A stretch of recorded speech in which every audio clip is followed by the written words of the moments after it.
Yeah, hi, good morning. This is Dr. Adeeb here. I'm Orthopedic Surgeon, Joint Surgeon. This is Mr. Murtaza Adeeb. He's a very old patient of mine, and he's had both knee replacements done at different stages. The first one I think was done in 2021, and the second was done in 2026, this year in January. So, Mr. Murtaza, the first knee that you had done, the left knee was done as a conventional right knee. replacement. Right knee was done. Sorry, right knee was done as a conventional knee replacement.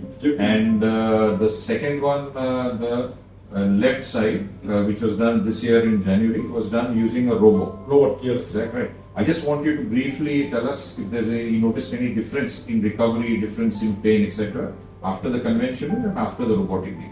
I can make out the difference in pain and recovery from immediately after the operation table itself. Because the recovery was much faster. Faster in which one? The left one, the robotic one. Robotic one was done. And then I recovered also much faster. I have just it is now 4 weeks, it is 5 weeks. And then not even 15 weeks. And I am I can drive a car and all like that, just normal, without fix, anything. So basically, you are saying that the robotic knee replacement recovery was faster, pain was less, and you are able to do things much faster as compared to the. Yeah. Even I am doing the gym also, I am doing yoga also, and folding and everything I am doing. So there is absolutely no problem. Thank you very much. Thank you.